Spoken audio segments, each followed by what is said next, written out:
Everyone, welcome back. Today we'll be having a look at Porsche and Polestar. So the point of today's video is to put into comparison the Polestar electric SUV, the Polestar 3, that's upcoming. This vehicle will be debuting in October this year.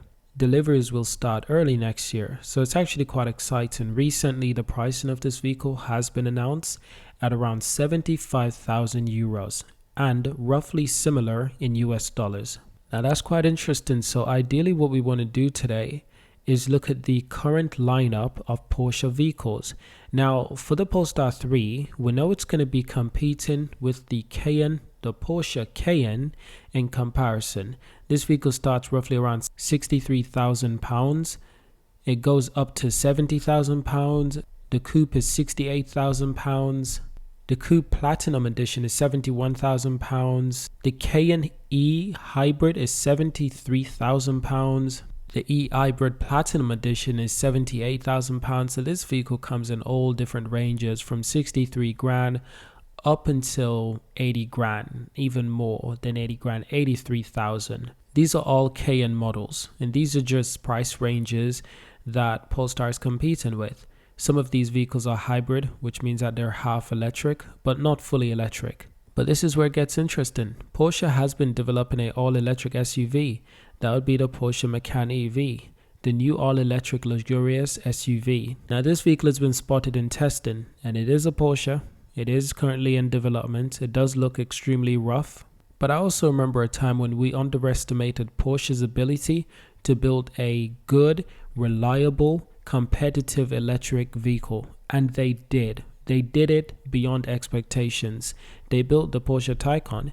If they could do that, then they could definitely build a competitive SUV. And this is where I think that Porsche has some serious competition. Who has more to lose, Porsche or Polestar?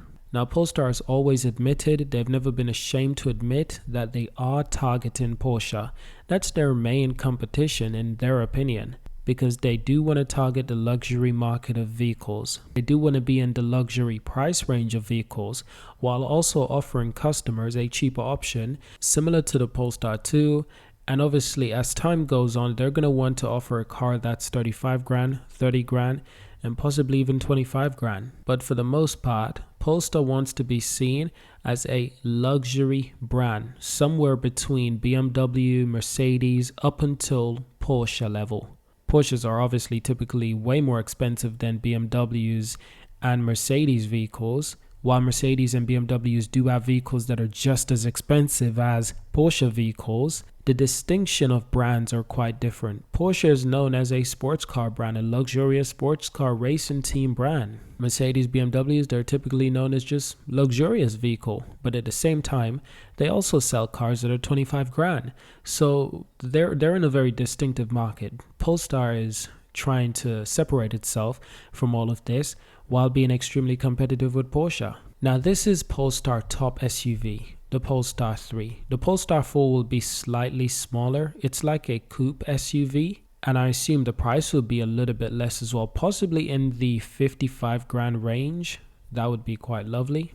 And I mean that in pounds, around 55,000 pounds. In euros, you're probably looking at 65,000 euros, 65,000 US dollars. So that's a little update on what both companies are doing. Porsche is working on more electric vehicles. Polestar is working on more electric vehicles. It's really interesting, and it's only going to get better as time goes on. So this is the latest we have from the Porsche SUV electric testing vehicle. It looks quite interesting. It looks like a Porsche is supposed to look, and these are some renders.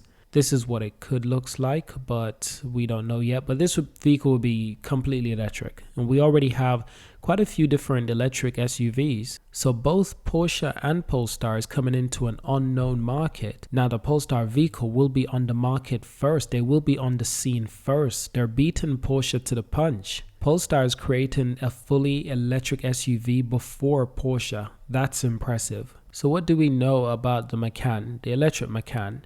The side profile looks more like rakish and coupe-like than the current Macan, with a sloping roof line. Now what I've noticed in that, I think the Macan, the electric Macan, it definitely does look different. I mean, it's still a bloody big vehicle, but at the same time, it's quite distinctive. In fact, if you look at this vehicle from the left-hand side, you could almost mistake it for a Tesla Model X. In some areas, look at the spoiler and look at the light on the left and the bumper.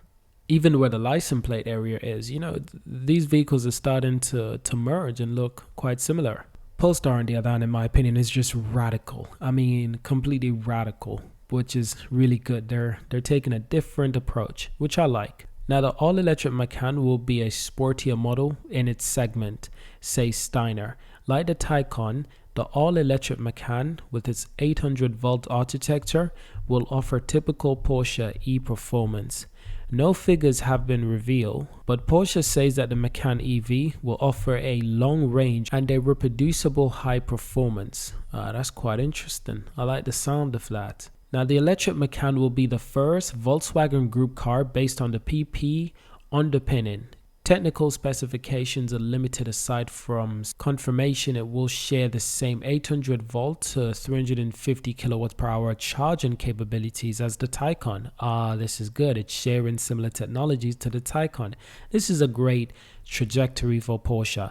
Do what they have done before. They've created one great electric car. Create another one. Do at least as good as that one, but do better if you can. That's what we want. So the Macan will have an equally long range and is given extra space with under the SUV's floor for batteries. The lineup could easily feature a 300-mile plus variant. That does sound good. That does sound good. Now me personally, the Polestar 3 is reportedly coming with up to 372 miles. That's roughly almost above 600 kilometers.